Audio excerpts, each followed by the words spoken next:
our last our first show, we debated Charlie Kirk. And, it's actually getting a reaction online. Tens of people have been watching it. Okay? No, but seriously, we got some comments, and people were, upset, because, we had some Gen Z comedians, right? And their notion was that, hell yeah, fire, bro, I'm so young. Their notion was hey, if you say hate speech, that justifies violence in response. And Charlie Kirk definitely said hate speech. And I pointed out to them 1977, I said 79, 1977, the Skokie March in Illinois, the neo-Nazis, Jews and others in the ACLU fought for their right to march in a town with Holocaust survivors on a free speech, kind of matter. And so it's kind of sad how we've regressed on this, frankly. But what do you guys think of the whole Charlie Kirk thing? Obviously not he deserved to get shot. I'm more asking, what do you think of the reaction and then the reaction to the reaction kind of a question? I think it's kind of crazy. I've never heard of him until the day he died, but, he was just doing his job, essentially. I mean, he was kind of based, made valid points, because then I would see, some of his clips of his debates. I feel like he made valid points. Probably a bit of a dickhead, but, and probably kind of how do I say? But he was doing his job. Instigator. Yeah, that's his job. And he, in politics, of course he's supposed to, and he stood on his, opinion, but I mean, I don't agree with everything. I mean, I guess some of the deportation stuff, or I guess some women's body rights, and I'm an agnostic to the whole Christian agenda, kind of pleased to me, but he was doing his job, so I think it's kind of unfair to for people to say, oh, he deserved it that bad, Yeah, no, I'm with you, because, look, do I agree with everything he said? Hell yeah, no. He follows me, and he'll always follow me on X, but, he ain't gonna change that, and I unfollowed him. I mean, desperate loser following me. He's such a big fan.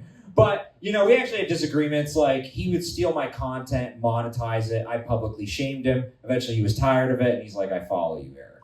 Right? So, look, I certainly have not said a lot of nice things about Charlie Kirk, but it really resonated with me, because, he does what we do. He talks to people live, on stage. My wife right now, picking up my beautiful, beautiful wife, and the trophy wife joke, right? The trophy wife joke. Look, my wife wins first place. Okay, babe? You are the number one trophy wife in the world. So romantic. So romantic. But look, my wife is on the road right now. She does college shows and other things. I worry. She was worried, frankly. She was that was her thought of what does this mean for performers? So what are you guys' response to that? What does this mean for performers? And then we'll get to the ending monologue. We'll get out of here. First off, we all love Lila the best. Yeah, very good, very much. Woo. Second of all, there's no such thing as hate speech. Suck a dick. Right. I'm a free speech absolutist. Leave the first and second alone before I send a mashing with my microphone. That's right. Take that, retards and fags. I wanted to stay retired, and then they said, you can't say that. I said, watch me.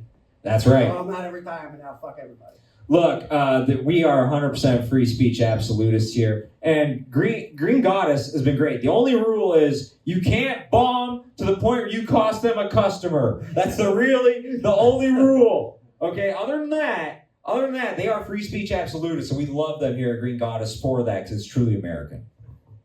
But any final thoughts on Charlie Kirk and the free speech? Well, the line with performers has been getting crossed quite a bit lately. Dave Chappelle was attacked. Right. There was, so we have a general state of civility going away.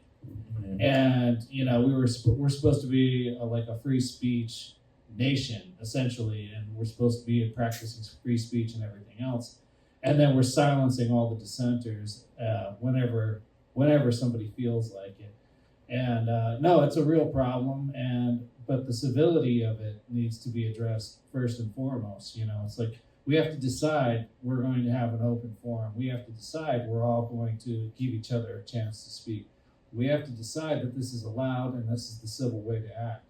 And as soon as that line is crossed, all bets are off. So yeah, everybody's on the chopping block at that point.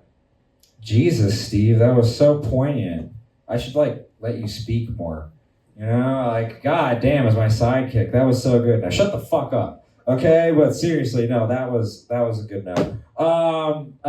Austin, Tad, Mo, you guys have been wonderful.